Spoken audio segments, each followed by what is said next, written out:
on some of this. 76 million cases each year, 350,000 people are hospitalized, and 5,000 die. And the only reason why I put all this up here is because this is a very conservative number, because a lot of it is not reported. These are only, the severe cases which get reported. This is my favorite food safety little slide, and it's about the 5-second rule, right? How we've all used the 5-second rule. The University of Illinois actually did a study. Somebody wrote a grant, which I thought, man, that would have been a fun, grant proposal to read. But it talked about, is the 5-second rule really a legitimate thing? Is it true?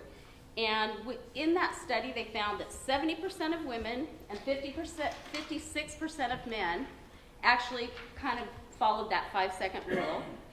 Women were more likely to pick up something that had dropped on the floor. Candies and cookies were more likely to be picked up and eaten than broccoli and cauliflower. So, that all kind of makes sense, right? And in reality, the thing about that is it kind of depends on what it is you drop and what the surface is you dropped it on and all kinds of things. But it's just kind of fun because we've got the king germ and the, no, you got to wait 5 seconds. So I always use that one just because I think it's cute. So how does foodborne illness occur? It occurs by eating food that's contaminated by bacteria or other harmful sources. So that can be chemicals, which would be pesticides and fungicides, which you would wash your fruits and vegetables to guard against that. Mercury, which is in higher levels in some kinds of fish. Environmental pollution, unsafe plastics. If you have a single-use plastic, you shouldn't put it in the drawer and keep it forever and use it over and over again. And you can tell those are pretty thin. And some of the, like my grandparents kept hundreds, I think, butter containers and all that kind of stuff. Those are typically single-use. And also, if it's if food came in it, then food can be put in it.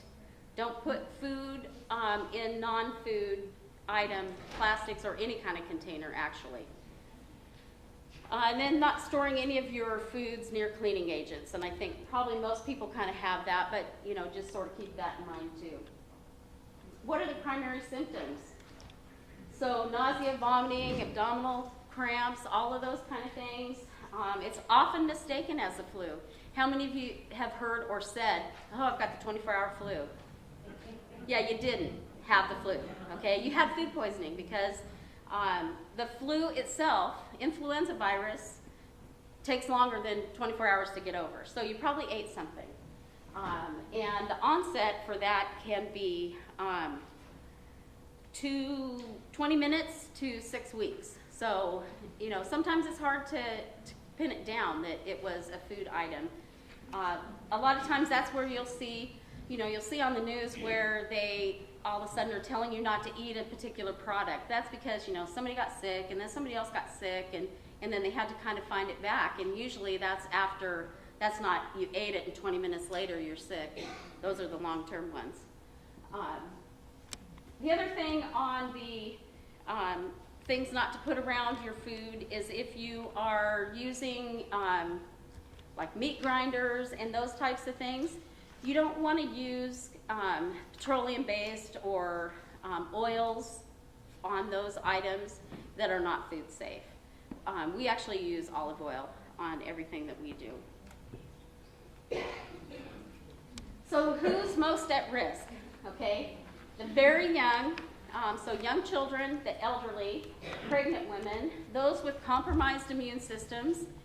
That can be HIV, someone with cancer history, autoimmune, diabetes. All of those are issues of compromised immune systems.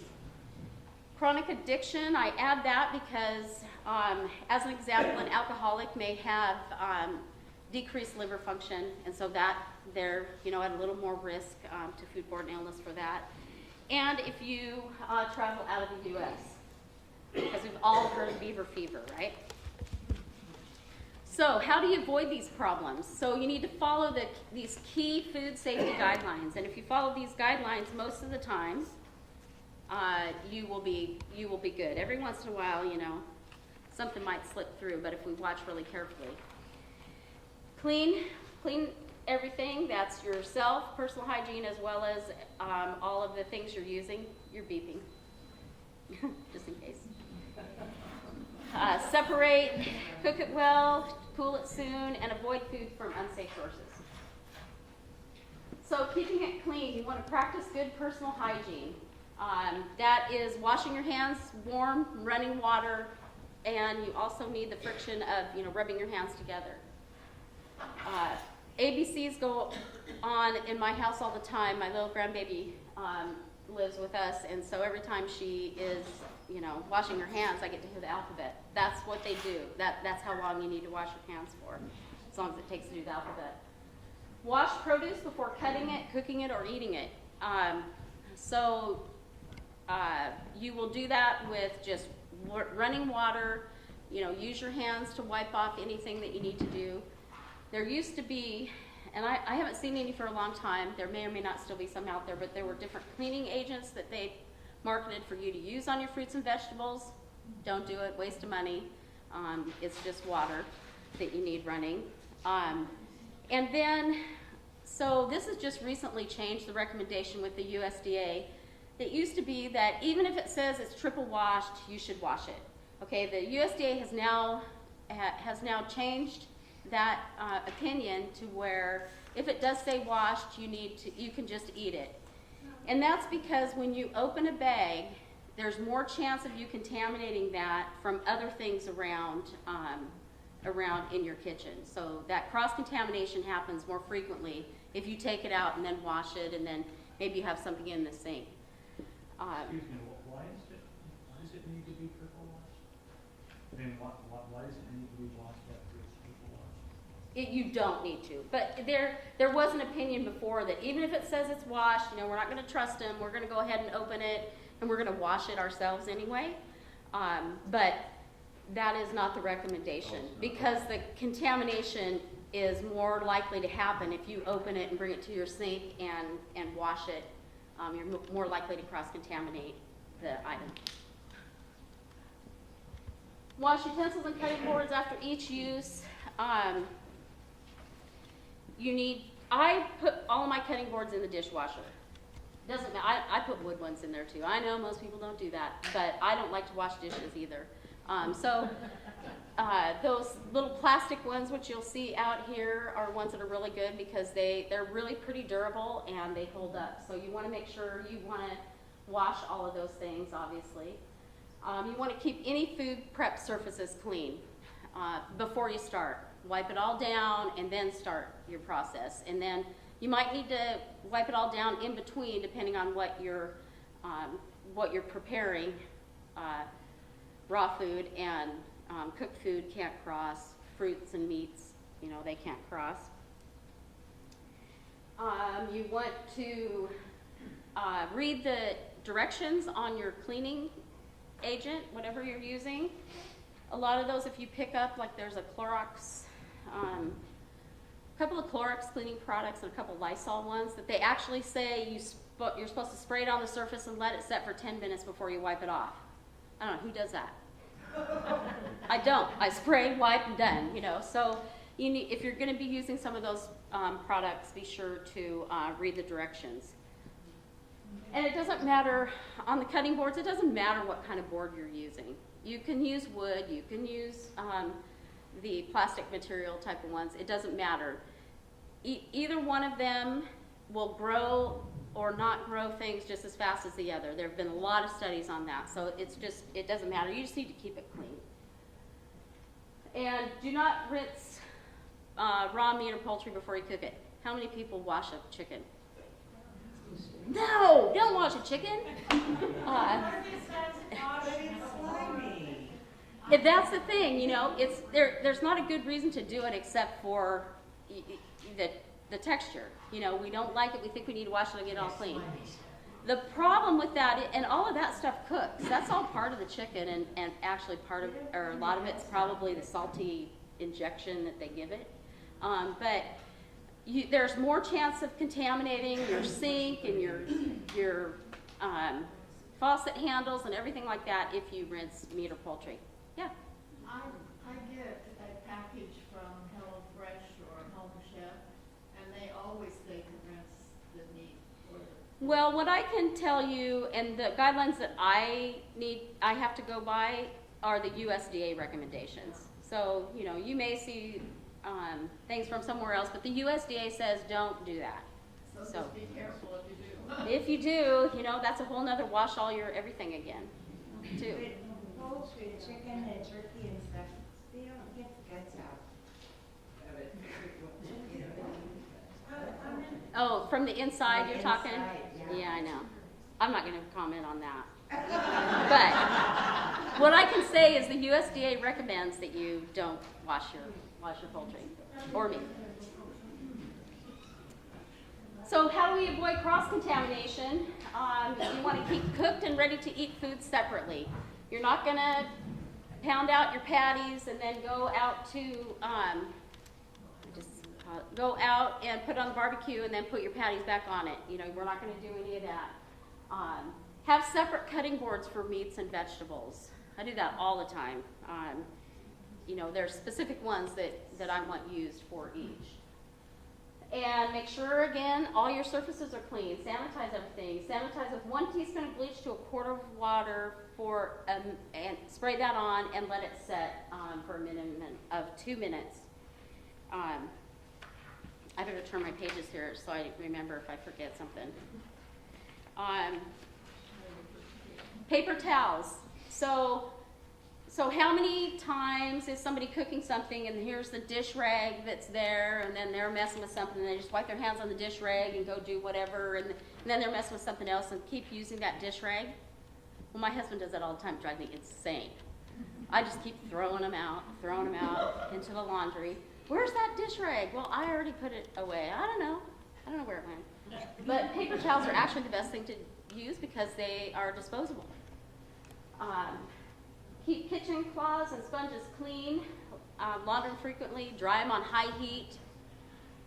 Personally, I'm not a fan of a sponge. I don't like them at all, and sometimes I get in trouble at work by throwing them away.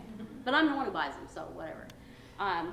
But if you do like sponges, you know, make sure that they're clean. And bacteria grows really fast, so this needs to be like every time you are using it, make sure it's clean. You can heat them in the microwave until they're steaming. You can throw them in a sink, a gallon of water, 3/4 cup of bleach, 5 minutes, and then that'll be good on those. So the next two things, the cook it well and cool it soon, are all a part of this danger zone. So the optimal environment for bacteria to grow is between 40 and 140. That's the temperature where if it's hot food, it needs to be kept hotter than 140. If it's cold food, it needs to be kept lower than 40. All your refrigerators should be set lower than 40 degrees. And that's kind of a personal thing. Mine is actually set at 34 degrees because I like it good and cold. And people go in my house and they open it like this, look around for 10 minutes like something magic is going to come. So I like to keep mine a little bit more on the cold side. And so when we're talking about that danger zone, when food is in that danger zone, either hot food or cold food, 2 hours max in that range. And that's cumulative. So probably the Super Bowl is a really good example of how that would happen. You know, here we bring out the ribs or whatever, and they're sitting out on the counter. And, you know, the game lasts, I don't know, 8 hours. Not that long, but a long time. And so when it's sitting out for however long it's sitting out, say you have something sitting out for an hour and a half, then you wrap it, you know, appropriately, put it in the refrigerator, and the next night you're going to have it for dinner for leftovers. You pull it out again, it's out for another half an hour. Well, now it's been out 2 hours. That's the cumulative 2 hours, and so it's really, now things are going to start growing. So when you have leftovers, pulling them in and out, you want to make sure that that you keep track of how long it's been out total. So first of all, cook it well. Internal temperature needs to be high enough to kill bacteria. That's usually about 160 degrees. Leftovers need to be heated to 165. Color is not reliable. It doesn't matter, you know, kind of what the color is.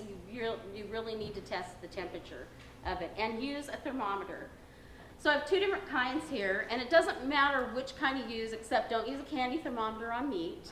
That's just kind of one of the, or any other kind of food item there, only for candy. There's a digital read, which is an instant read. So I can put this on my hand and it's gonna read my temperature right now, just from the tip. This bimetallic type, it's got about 2 inches of sensor in it, and it takes a read from those 2 inches, and then it puts it all together to give you an average, and that's the temperature. Either one are fine. The only thing I would say about not the digital ones is make sure it's ones, if you want to put it in your item and leave it in the oven, make sure it's that kind that can do that. Because I actually used one of these before and melted the glass. So clearly I didn't read the directions on that. But always use a meat thermometer. This graphic I like really well because it shows you how you need to take the temperature of a skinny item. You need to do it in from the side. That also goes with But actually only 54. Oh, I'm sorry, I exaggerated. So I know to be safe, right? Are there other concerns, other things that you'd like? Yes? Just good recipes. Oh, okay. I have mine all doctored up. I'll show them to you. The recipes. I think the Chinese version is the crock pot. Oh, crock pot, okay. Was I doing something else? Or was I- You're later. Yeah, Debbie Ann. Just being more familiar and comfortable with Yeah. it, and, you know, being able to get a hands-on with it. That makes sense. Only done one recipe, it's kind of. Exactly. And that's why we're gonna do the water test, and then we'll, hopefully everyone, at least in a couple, 2 or 3 people will get a chance to say, Get some good. I made this broccoli, I made this shrimp. Was somebody, yeah. I like to make rice pudding in the Instant Pot, Mhm. and the problem is when you have to do the quick vent, Mhm. and milk and stuff shoots out. Right. So then if you do the let it vent itself, Mhm. it changes the consistency of the Right. rice, so it's like a block. Yeah, we'll talk about that, and I think my technique might work for you. We'll see. We'll do the phone number thing and find out. So it would be nice if we could make diamonds, but I haven't tried that one yet. So. Why the Instant Pot? It reduces the cooking time by 70%. So that uses less electricity. The low pressure, I wasn't really sold on this at first. Low pressure, I can cook shrimp in there, and it's not gonna be tough. I can cook vegetables. It takes 1 or 2 minutes. It takes you longer to prep them than it takes them to cook. And you know, boom, they're done, and you know they're gonna come out exactly the same every single time without having to stand over it, or know that my microwave, if I cut the broccoli this size, it takes this long, but if I'm at my sister's and cut the broccoli the same way, you don't have to worry about that. It also preserves more vitamins and minerals, because everything's in there. There's no oils, unless you want to add them to certain things. We'll talk about some of that. It has the safety mechanisms, and we'll talk about that. The newer pots have 14 safety mechanisms. I just went with what I know. If you really want to know, go to instantpot.com. It's quiet and it's clean cooking, although with things that have dairy in them, there can be a spluttering that happens. The other nice thing about that is we're going to make Brussels sprouts tonight, and most of the odor stays contained, which really works well at my house. Because I like Brussels sprouts, but not everybody does. It has up to 24-hour delayed cooking, which I think is a neat feature, but for food safety reasons, I would not put a chicken in there and program it to start the next night. It doesn't sound safe. So what I would do is start it, I mean, you could even start it 3-4 hours before you wanted it. That's what's happening with this meatloaf that's back there. And once it's cooked, it holds it warm. It holds it at a safe temperature. That's what I would do. And that's why I put in the 24-hour delayed cooking, because oh boy. And it'll keep things warm up to 10 hours. It will hold them at temp. Now you might have the integrity of the food might be compromised a little bit. If we're gonna put something delicate like broccoli in there and let it sit for 8 hours, it might be good mashed broccoli. Maybe it'd be work for the cauliflower though. How it's that trend now to mash the cauliflower for potatoes, so that might work. And it's dishwasher safe, the inner pot and the steam rack only. Yes, just this part. Nobody's gonna put the electronics in the microwave or in the dishwasher. So, all pressure cooking, there's food prep time, and there's the preheating time. So I've put my ingredients inside the pot, locked it, sealed it. It has to come up to temperature. So it's not unlike a pressure cooker or a pressure canner that would be on the stove. It's got to come up to temperature, right? And that'll depend on variables of how hot or warm was the food when it went in, how cold is the ambient temperature, the size of how things are cut. It might come to temperature more quickly or less quickly. Then there's the cooking time. So I can say to you that broccoli and cauliflower cook in 2 minutes, but that's not going to be my complete cooking time. Does that make sense? Because then, so yeah, preheat, you cook, and then at the end, there's either a quick release of the pressure, which is what you're supposed to do with that rice pudding, and it gets kind of funky, or there's a manual, natural release, I'm sorry. And I don't know why I have manual. And the natural is just, you let it go. The machine starts counting up, and so, safety features. It's got a steam release. So that's the part on the top there. You can see a little dial looking thing, and the steam will come out. It has an anti-block shield, which is defined as a stainless steel cover that prevents food from getting up inside it.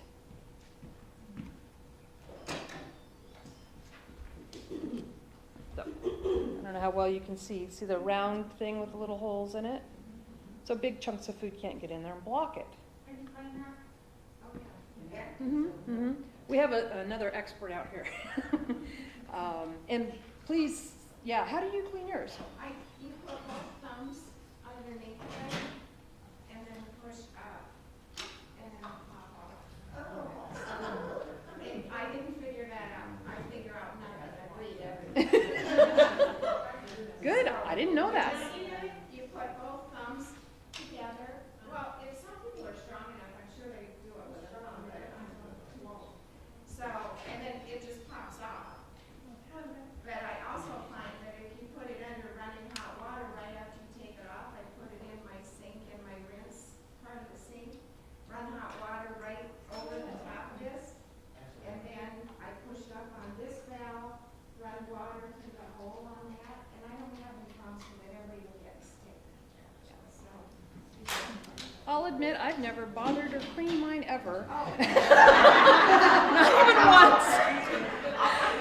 And I use it a lot. So I might rethink that when I go home. I do that differently.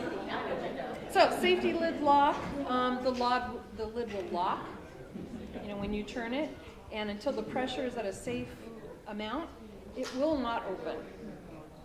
So you can't do what my mom did with that. And it has a lid position detector. There's only two. There's venting or sealed. Venting or sealed. And if you're trying to pressure cook a food, but you have it on venting, it isn't going to turn out, but it's not going to hurt anything. You just have steam coming out. So you can't hurt yourself. Automatic temperature control. This is one of the beauties of these Instant Pots, is it keeps track of all of that for you. And I think it's part of why I like the machine, and maybe it appeals to other people, is it's scientific. It was invented by scientists to do all of these things really efficiently without any hands-on. And it's nice. I mean, it's a very nice thing, I think. Has an overheat, I did not know this, a burn protection built into it. So, inside of it, if you've burned things down, I believe it shuts itself off. Oh, it does? Oh, see? Thank you for doing that research. I appreciate it. Yeah, and it says if it doesn't have enough liquid, it will close itself down. And if it's not making full contact with the heating element, and, if there's a heat distribution issue, like there's starch. Say you want to thicken something, we'll do it after. Someone tonight, by the draw of a lottery, is going to cook a whole chicken for us. And I fiddle around with one of the recipes so that it will cook in chicken stock, and then I will make gravy of that after. Not before, because then we'll get things sticking and that sort of thing. The electrical fuse. I wish I could remember this right offhand. It cuts off the power if the electrical current exceeds safety limits. So it has this 8th way. It has a thermal fuse, so if it gets too hot inside, the electronics will kick it off. And it has a leaky lid detection. Say that 3 times fast. So if there's steam leaking from around it, so say your seal, the rubber seal here got compromised, perhaps, and they last about 2 years. We'll cover that again later with regular use, whatever that means. But it will stop. So, online, I would say. I don't know of any local places that are carrying it yet, although I have seen the entire pots at Fred Meyer. Oh, okay. On sale right now. Let's see, what else did I want to tell you? I guess that's all. I have little tips. I haven't done this myself, but it makes a lot of sense. I used to use my oven, warm it up, and then turn it off, put the bread in there to proof. You can use the machine. So somebody try it and call me. What cooking features? So it's saying that it can do other things. You can braise, which is the kind of cooking that it makes steam and it drips down on it and keeps it cooking. Stewing, make really good stews. And of course, you're able to use less expensive cuts of meat to do that, which is nice. It'll steam. I will be steaming a dessert tonight, and I understand it makes incredible cheesecakes. Oh, okay, we have witnesses. I have not done that because I'm not supposed to eat a lot of sugar, but I understand that's sort of like the, what do I want to say, the thing that gets you going with one. Then there's simmering, of course, soups. Slow cooking. I have read and been told by a couple of people that they're not happy with the slow cooker feature of the Instant Pot. I have used mine only a couple of times for that, but I like it. So I don't know if they need to be Instant Pot specific recipes. I wouldn't imagine so. Heidi? Salome, Yeah. I read a lot of comments from cooks online that say if you're careful with what temperature you're putting it on, that's the problem. People assume low, but a slow cooker means low, with an Instant Pot, that's not true. Okay. So what you Low is barely even Kind of warm. Yeah, 'cause mine So has to be you have to up it. I don't know, I don't use it for slow Yeah. cooking because I use all So this. there's a setting where you can have things be low, medium, or high, or low and high. Medium would be like, Yeah, it depends on. technically they say it is, but Yeah, and so we'll talk about how you can change that.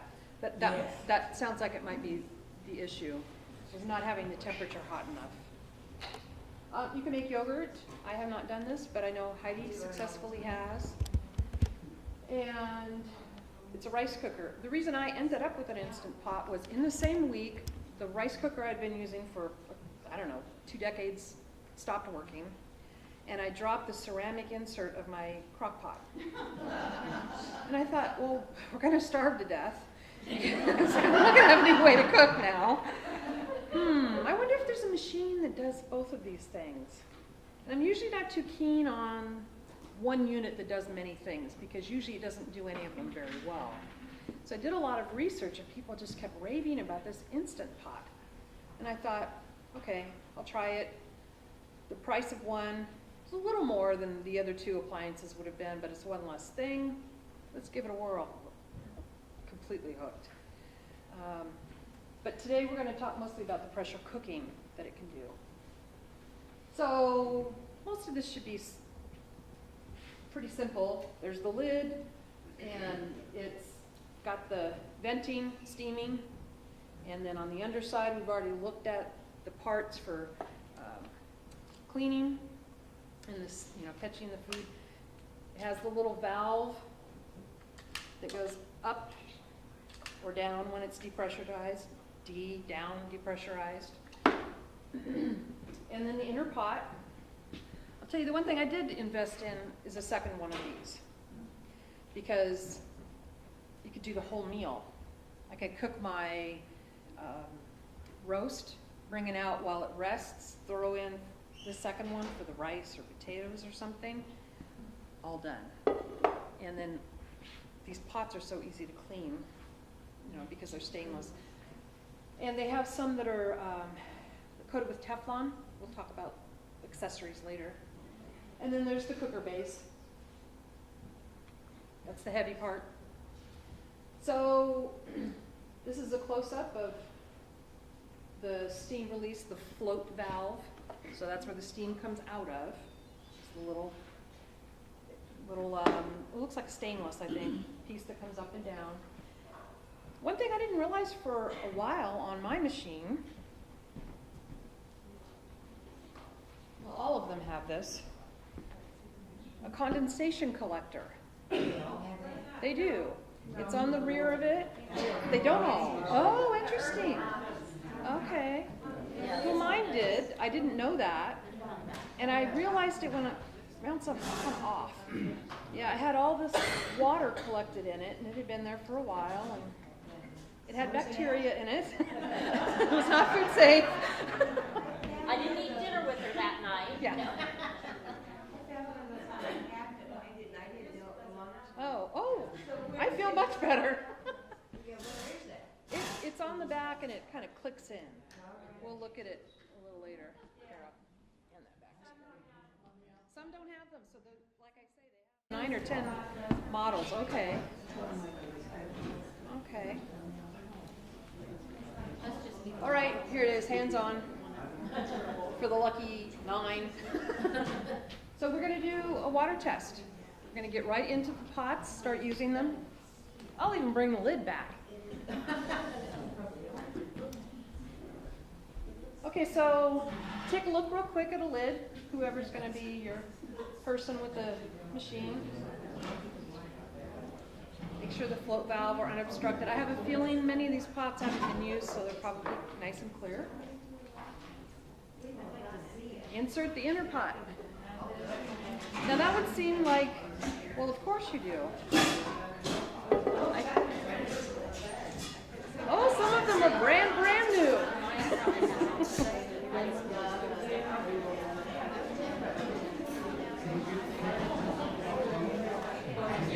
Okay.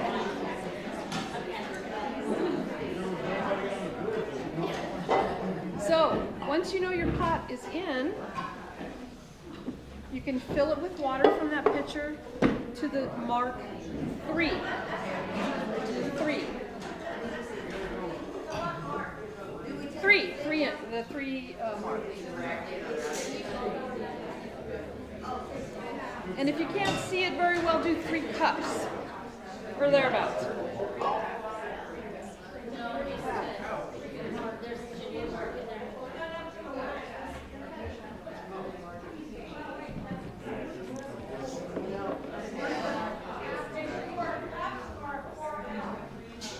To the 3. Yeah. That's fine. It's not going to, it'll just take it longer to get to.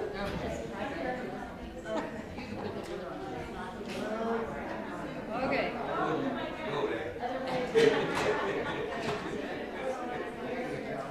All right.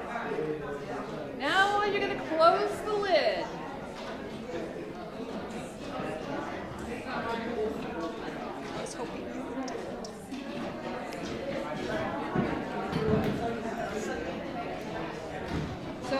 have one spot where you can place it on to turn.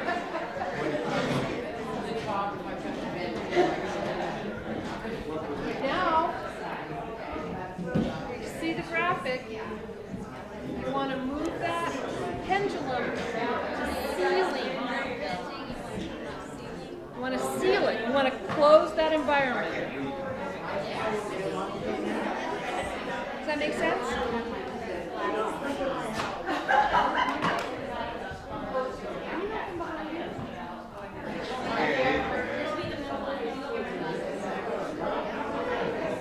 Okay. When yours is ready, go ahead and have a seat.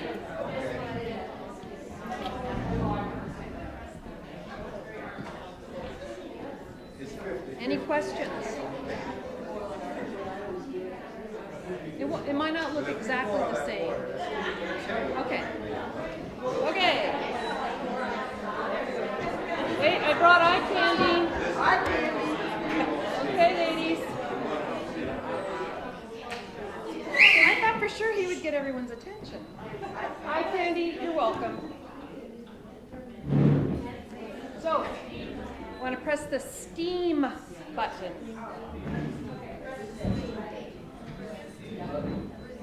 And then you probably need the minus button to get it down to just 2 minutes. Beep, beep, beep, beep, beep, beep, beep, beep. Sounds like a bunch of trucks are backing up. Okay. And then leave it alone. Yep. It's going to do its thing while I continue to talk. Okay?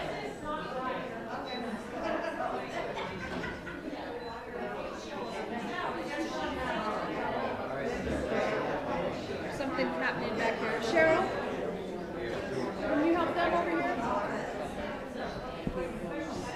So here's a little tip while they figure that out. That's okay. Back one more. This will trigger the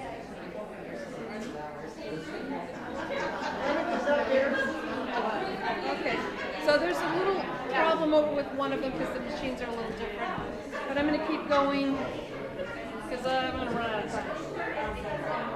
So you can do eggs, hard-boiled eggs at Easter. Yeah, everybody try to listen. Or you're just going to watch it on TV, aren't you? So, in about 10 seconds, it'll start to count. It'll say on. The float valve will pop up, which means it's pressurizing.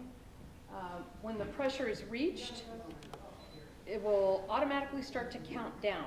The machine on the front has numbers and it will tell you 0, 0, 0, well, L for low, and then it will start to count up. And after about 2 minutes, you can just press keep warm. Are you getting it back there? We're trying to get it on 2 minutes so we don't have to. Okay. We're on 2 minutes. Oh, yay, okay. Yes. Sure. One more? Yeah. Yeah. Okay. So now you won't need to do anything else to it. I'm going to continue. So Heidi, when that gets to 2 minutes, when it gets to 2, it's been warm for 2 minutes. Right, but I mean when it gets Okay. More hands on. Well, that isn't going to work because we've got all the pots going. I'll talk you through this. Okay, have I got everybody with me? I know. So ice chest, food safety, right? So it is important.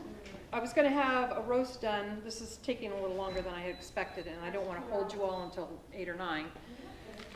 But this recipe is 2 1/4 pounds of roast, and you could saute and sear it off, but in this recipe you literally pour it in, pour over barbecue sauce,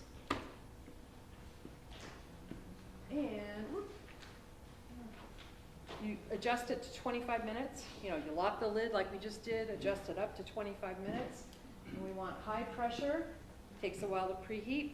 Again, once it's cooked, it does that ding, ding, ding, and lets you know that it's done. Did you put it on stew or? No, it's manual. Let me back up. Yes. You put the whole thing in, you don't have to cut it? No. You don't have to cut it. So here were the instructions. I went over them too quickly.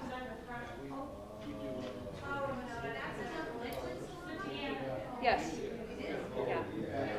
So what you'll see in recipes. Can everybody hear me? Okay, guys. So what you'll see in recipes is 25 minutes on high. That means 25 minutes on high pressure.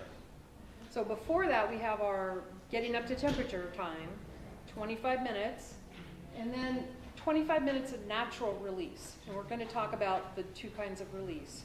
But that's, if somebody said, how long will it take me to cook that barbecue beef? I would say about 50 minutes plus the warm-up time. Okay, now you're saying on high. Yes. That's where I'm having trouble with is a button where it's low, normal, and high, Yeah. getting it to there. I figured out how to do that. Yes. So again, same thing, lock the lid in place, move it to the sealing position, which I think of as lock. Press the manual button, that was the part I had skipped, sorry. And I guess this, no, it doesn't go to low pressure. Sorry, that's from another thing. I cut and paste too many things. Get it to the correct cooking time. And then when it's done, it will tell you, because it beeps and it will, a button that says warm or cancel comes on. Somebody forgot to pay our power bill, this side, we're all in the dark. Oh, is it? think we blew it out. Okay. Well, We were under too much pressure. yeah. I guess we could unplug and go to the back. Or here. Yeah, we're just gonna, I'm afraid we're gonna run out of time like crazy. Yeah. Let's just continue, because otherwise we're gonna be here really late, I'm sorry. Huh? Are we gonna? Well, not now. So, on the pressure, when that little button is up, that means it's building pressure, and when it goes down, it means it's depressurizing. So what's natural pressure release? You don't have to do anything. The machine slowly, internally cools down. And it's used with certain kinds of food. And then a quick release, which is what I did back there and which we'll get to do, is different. We'll talk about that in a minute. Huh? A minute for a quick question. Sure. I just want to ask you about meat sizes. Uh-huh. So, for example, if you're looking at some of your stuff and it says for 2 pounds, do it at 35 minutes for, let's say, a beef, are you adjusting the meat time depending upon your poundage? So if I have a 3 pound or a 4 pound, am I increasing my time? It will take longer. And I don't have a real handle yet on how long that is. I'll generally do it, say it's supposed to be 25 minutes for a 2.5 pound, but I have a 4 pound. I'd probably do 30, but I would check temperatures. Because you can depressurize, open it, check it, and then you can, and Heidi's got something, and then you could close it up and have it go for additional minutes. You know, if you have access to internet, you can just ask Google, how long do I pressure? More times, but then I know my answer right away. I mean, then my roast is never the size that they want in the restaurant. I just Google it, find out. Can I say something? In the slip that comes with this, there's a phone number, and when you call it, they actually have technicians, and if you got 4 pounds instead of 2, they'll tell you how long it goes. And I mean, if you're more well done, you want it done, because I call it now. So And they call it time. she's suggesting to call Instant Pot and talk to a person. Now, Oh, they answer like that's a that. concept. I wouldn't dream of that, but anyway.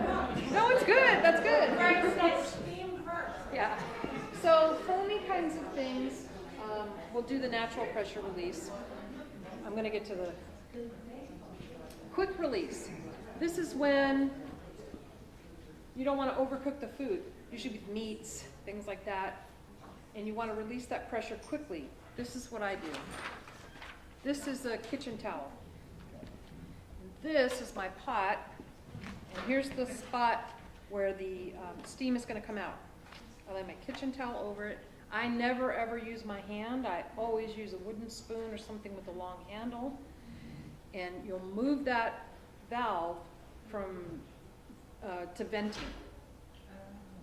And then you don't want to hold this on here like that, but it will keep that steam from flying all over the place. And I think it's safer because the steam is Does it induced. usually sit about 5 minutes before you do that? Or It depends. Now, if we're doing a quick release, as soon as it's done and it says beep beep, I'm finished. Yeah. Quick Maybe means it's now. right, okay. Yeah, I mean, if it's a minute or two, it's not going to be the end of the world. But and so things you can see the broccoli that hopefully we'll get to cook later. Delicate foods. So this is an important concept. I wanted to see if anyone had any questions about quick versus natural. So your natural release, are you letting your pot stay on that keep warm function? Exactly. And counting up? Exactly. And I like that feature because it'll tell me in recipes, it might say, do natural release for 10 minutes or 15 minutes. Yes. It does the math. I don't have to use my timer. So yes, but it does stay in the keep warm. Because I've been just hitting cancel, turning it off, and set Oh, the well, stove timer. yeah, yeah, Because then there's no, exactly. I read it doesn't make any difference. Okay, so The either, pot is so hot that it doesn't, that's Okay. what I read. the more I can let the machine do, I'll do that. So just use it for a pot. Okay. So if it's on keep warm, Uh-huh. it's going to release pressure. Yeah. Mhm. When it says L in the numbers, it's, Yeah, it's on low. So when it gets to 2 minutes, when it says 2, let me know when it's on low for 2. ours are dead. Oh, well, yeah, you're in the dud section, aren't you? So I was also going to have you cook a chicken. I'll show you. Yeah. No. And go. I've used one spot. Get overwhelmed. So the trick is breast down. And the recipe that's in the book that you also have is milk braised whole chicken. Yeah. Okay, I made it her way, and then I started fiddling around with it. I don't brown it because you don't end up with a crispy skin anyway, because then you're pressure cooking it afterward. So I would put the chicken in, breast down, and put in 2 cups of chicken stock. Seal it up, just follow the rest of the instructions, let it cook, and there you go. Oh. Somebody went to pay the electric. Okay, good. And then when the chicken is done, pull it out with, I like these, but I mean, whatever way would work for you. Pull it out, and then that stock is how you can make the chicken gravy. They're awesome, yeah. Get a hold of things. So I'm sorry there's not as much hands-on as I had hoped. Good, I just hadn't expected this. Here we go.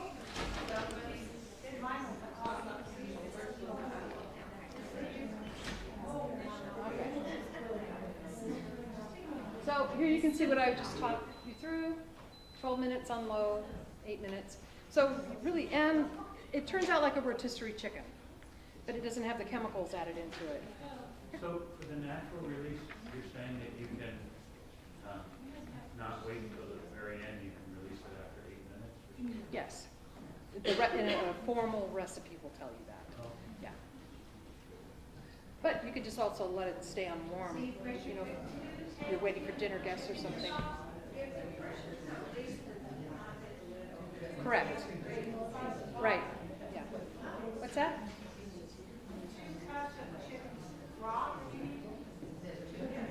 Well, chicken stock, chicken broth. Yeah. So 2 cups of broth before that. Correct. Yeah. And the recipe is in your handout. Again, it's all right.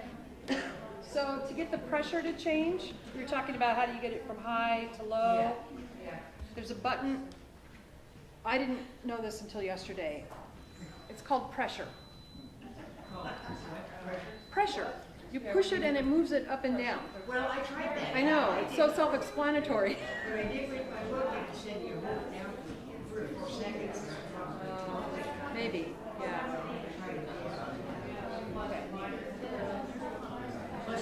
So here's some of the terminology. I was talking about this earlier, IP, instant pot, PC, pressure cooker. I like this one, PIP, pot in pot. I'm going to, hopefully, make a lemon curd, and it's in a little Pampered Chef pot. Show it to you. All mixed up. All the ingredients. Goes in like that with foil on it. Are you gonna make that? Hopefully. Might be midnight. We might have a pajama party. A sling. It's a strip of aluminum foil. This is where I say foil comes in real handy. So now the pots are, some are telling us they're done and going to do their 2 minutes. And a trivet. It's that metal part. Just lift it out. It's got little handles on it. Use a saute feature to brown things ahead of time or to make sauces and gravy after. We're going to pretend to do that with the chicken. Cooking styles, again, it can steam, as a slow cooker, saute, all the buttons that are on there. And I just wanted to reiterate what Cheryl had said, it's not a pressure canner. There's not enough room, all the other things that she had said. So different categories, these are the buttons on at least the unit that I have. Most of the units probably have 80% of the same ones. So if I wanted to cook that chicken, I can either say manual and put it up or down to the number of minutes that I want it to cook, or I could say poultry. And the idea is that it would automatically know how long it would need to cook. I tend to use the manual button all the time. I don't know why, I just got in that habit. But it's the same amount of time. The recipe is in there, the milk braised, yeah. It's the same. So, and it can do porridge and oatmeal. So, I had this idea that we'd make kidney beans. Again, another demo. It's really as easy as pouring a cup of beans into the pot. I like to put in some stock with it. So, and I like that brand called Better Than Bouillon. It's lower sodium. Anyway, I would put that in, add in my water. Oh, here's the instructions. 8 minutes on high. So anyway, I would put those in, lock it. We're on beans now. Sorry, I'm going fast, I know, because it's getting late. Exactly. That's the second thing. She said she made red beans and rice last night. That's the second thing that sold me on it. The flavor is so good on the beans because the pressure pulls the flavor into it. If you cook them a little bit longer, you can end up having refried beans if you want. Just mash them. Oh, there we go. Oh, doesn't that sound nice? So, 8 minutes on high. 15 minutes natural release. This is starting to feel like there's a flow to it of prep, heating up, how long it cooks, how long, what kind of release you do, quick or natural. So stir it, use the bean button, make sure it says high pressure. So, some tips and techniques, and this is where I'm going to get Ruth's help, hopefully. There we go.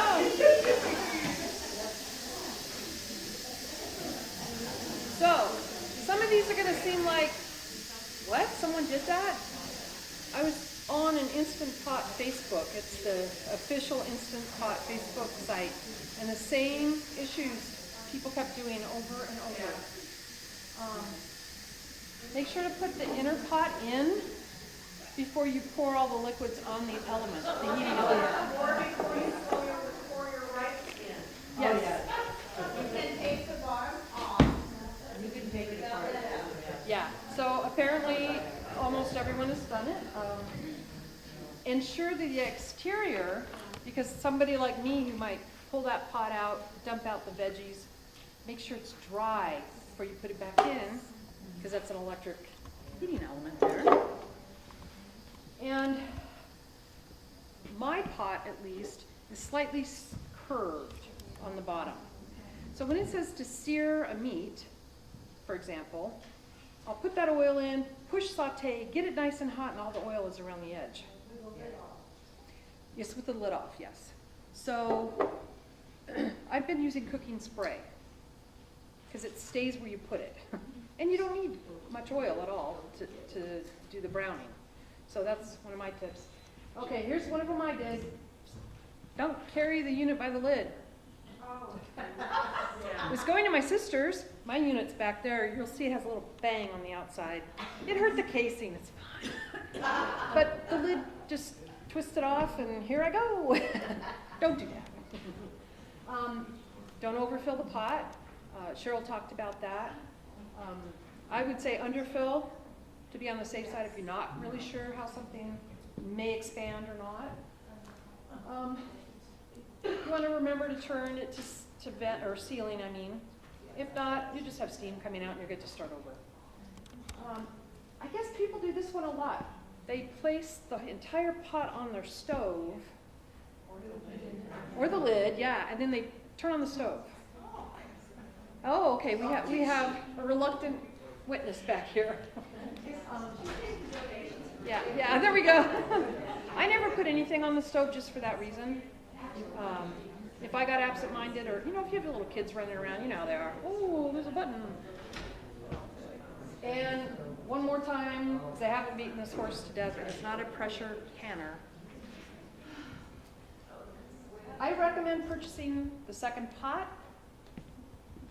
I find it very handy, and I have found this to come in really, really handy. Now, I could use foil. It's a lid. Did It's a you little order that silicone on the lid. internet? I ordered it from them, yeah. When I'm doing a meal train for somebody, and she has an Instant Pot, and I know it's the same as mine, I can make whatever it is, put that lid on, give it to her, and then later I can get my pot back. Another nice reason for having two of them. I mean, it could be aluminum foil. There's nothing wrong with that. And the slings. So you can see one that's made sort of like an X or a cross, depending what angle you're at. It's not a sling blade. Does anyone else know that movie? Yeah. Okay. It's not as funny. So the sling, you put it in there before you start the cooking, and it doesn't. You'll see with this meatloaf, okay, you wore me down, I'll tell you what happens. You put quartered potatoes with stock in the bottom of the pot, and then I use the metal trivet and put whole carrots on there, they're peeled. And then I use aluminum foil to make a little pan to put meatloaf. Put that on top. This is your pip, pot in a pot. And close it up. The aluminum foil that has the meatloaf in it, I made an X-type sling for it to lift it out. I'll show you. And the other stuff's underneath it? Yep, it's all layered. Potatoes, carrots, meatloaf. All in one pot. And it's good. Huh. I'm selling you that. It's good. Yes, Debbie? Solomon, Hmm? don't they have a rack in there to pull things out? Yes. That's what I have the carrots on. Because that's why I said, so the safety, you use that, but you can, this is additional on top. Right, so I have that third layer. Some of the racks don't have handles on them. Yeah. Oh, okay. Then I would use foil. She's saying it doesn't have handles. Or yarn, okay. Oh, there you go. That works. And these work. I found this at a discount store. This is silicone. I use it. I especially like it for vegetables because you can just lift it right out. And that goes in the Instant Pot too? Mm-hmm. Well, I'll get to that. I've got a slide. I've got a slide for that. So, tips and techniques. Heidi, you got like your top two?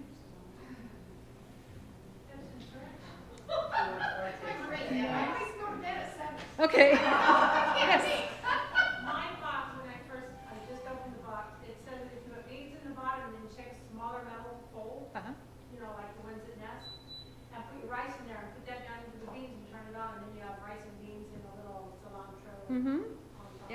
I love that piece you can compartmentalize. You said you made red beans and rice last night? So that's all mixed together, Yeah. right? And it was good? It was very good. Good.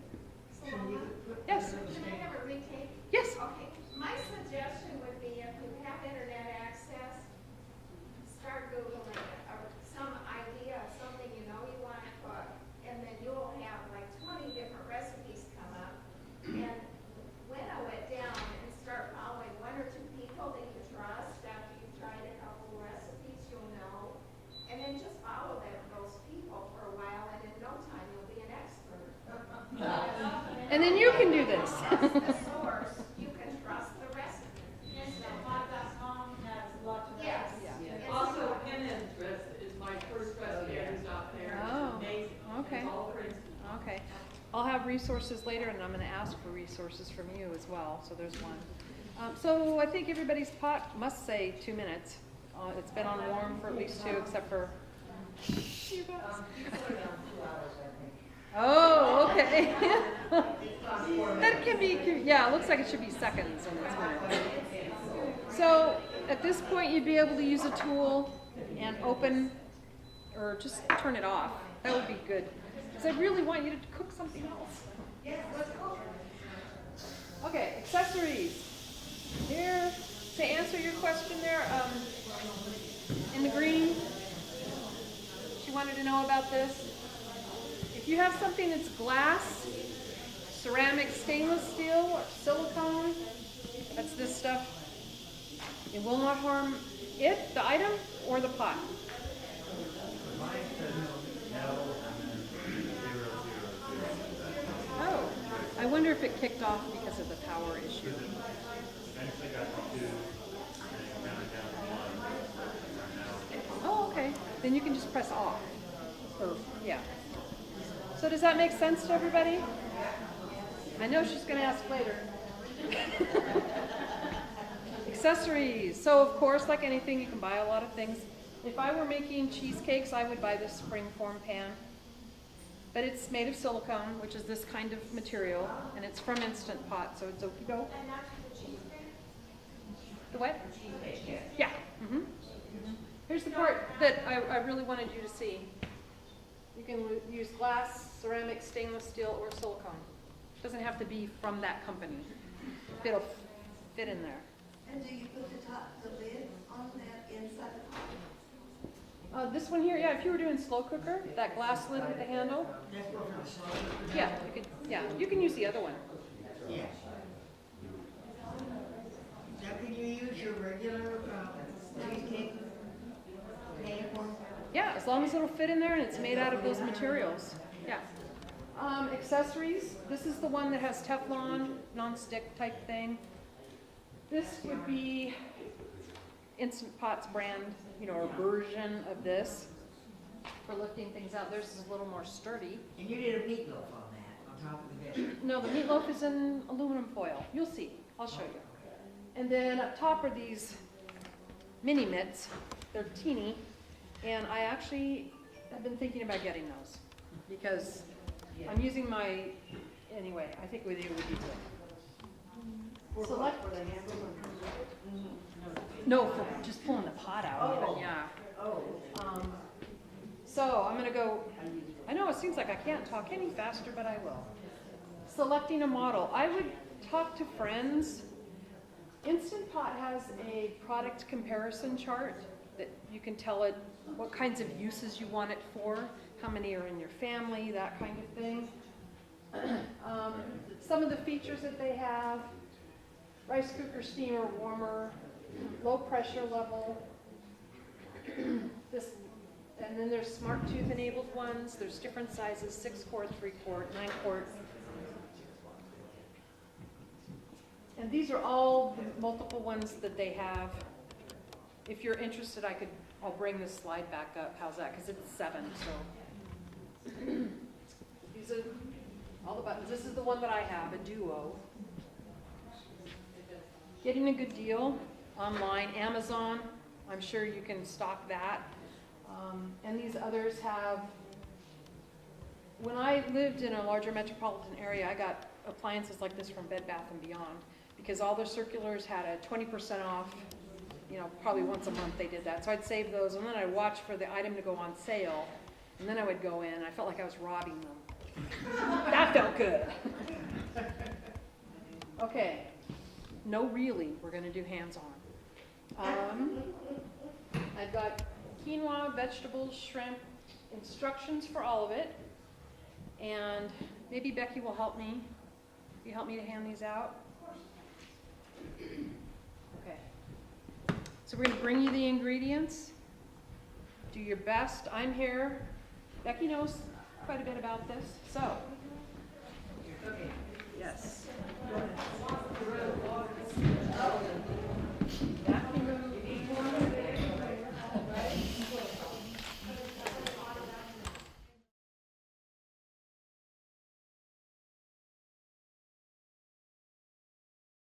Maybe you're overusing it. It's almost done. I haven't heard anything heat. It's still heating up. Oh, it's still doing it. It's still letting the pressure come out. You can see it right there. You want to release it quick? Oh, there, okay.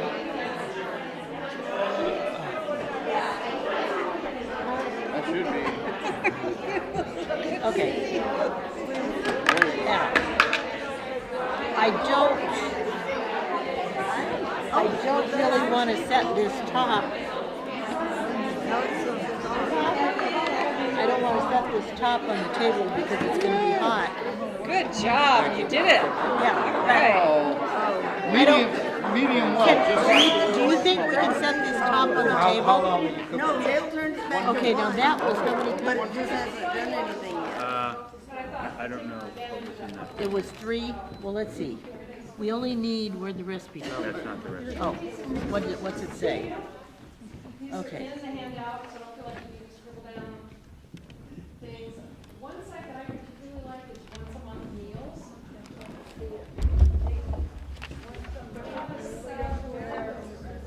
Subscribe if you want, but there's a lot of recipes that are free. And the recipes are set up twofold. You can either prep them and they go into the freezer, and then they come out. What I was trying to do is get a cup of water. Or you can make them fresh right then. And that's in our handout? Yeah. Now, I'm afraid to set this on the table because I don't want to melt it. Sir, can I get you to do me something? This is not real hot. Will you hold it on the As soon outside? as that's Because I don't want you to burn yourself. Oh, then it's it'll come I'm on going to one pour day. this water out and start over. Oh, is this too hot for the plastic? So you did it. Just don't let the steam burn you. Good No, job. that's why okay.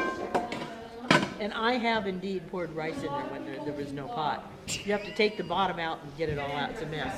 Don't do it that way. And I did it twice. I could have killed myself. Oh dear. And it was rice, so there's, the little itty bitty pieces. Okay, it says 1 cup of water in a steamer basket. I don't like the steamer basket. Can I borrow your steamer basket? Absolutely. Because I don't know how we're going to get that one out. Yeah, mine doesn't have handles either. Yeah, because this is, I'm not quite sure how you get that out, but that's what the handles are for. Okay, then it says 1 cup of water, steamer basket. It says carrot slices, but those are Brussels sprouts.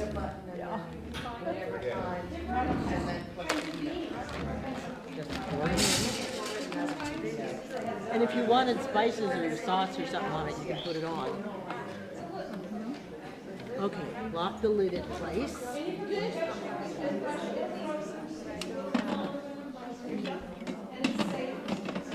And you can hear it click. Okay, then it says move the steam release to the sealing position. That one is venting and venting. Okay, that's sealing. Press the manual button. Press the pressure button if needed to move the pressure to low. Let's see. Okay, wait a second, don't do anything. Oh, Okay, put it to, oh, there's no. Huh. Not sure how you get it to low. Because mine would usually be on something. You said frozen or not frozen. Do you have to adjust it, or does it really kind of Okay, don't worry know? about it. It tells you, it'll take long, so you have fresh green beans and frozen green beans. All right, let's do this manual one more time. Oh, wait, adjust. So it knows the difference. I don't have to adjust the time. Well, there's a chart. Okay. I'm confused because mine would already have some number on there, and you change it from the number to what you want. And these you don't press on it. Well, this one we can't figure out. doing right now, when it's coming up. We can't figure this one. Sometimes a little steam will come out, that's normal. Oh, okay. Okay. One question here, and then I'm gonna show you about that meatloaf. Okay, this says that you're supposed to set it for 2 minutes. Uh-huh. Mine at home usually comes up with something on it, numbers. There's no numbers, and there's no pressure. And all I push is manual. Okay, now try it again. Now, we want 2 minutes. There we go. So this would be the minus. See, it has the number in there, and then you want 2 minutes, it says. So you just keep going till you get 2. Lots of finger work. What did you press to get to?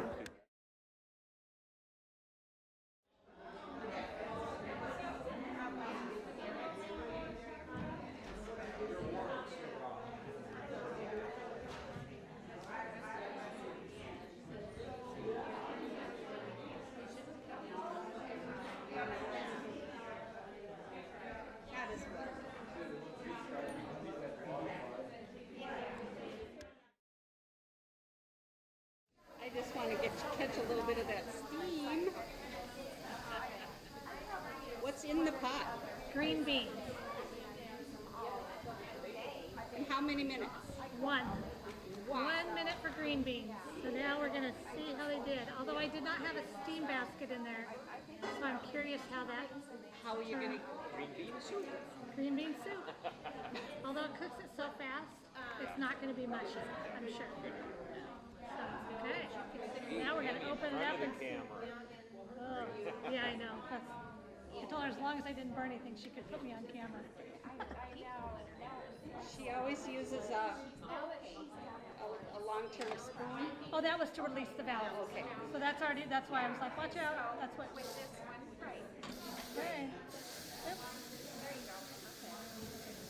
They smell good. Yeah. Yeah, let me see, I'll tip it so the camera can see. Oh, thank you. The handles are. Oh, you're beautiful. Thank you.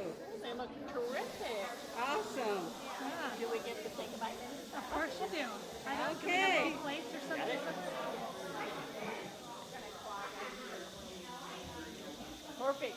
Are they perfect? It's wonderful. Nice. It's amazing. Needs a little salt though. Okay. Yeah, that's the one thing we didn't put in there. Yeah.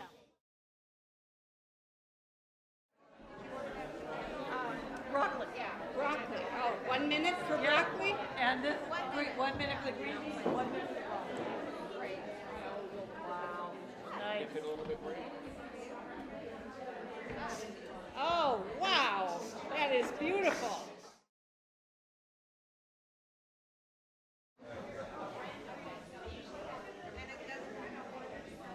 One more time.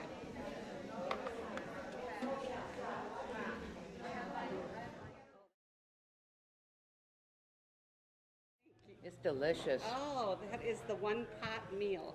Uh-huh. Squash, I ate the carrot already. carrots, and Potatoes. broccoli, and, The broccoli came from another pot, oh, okay.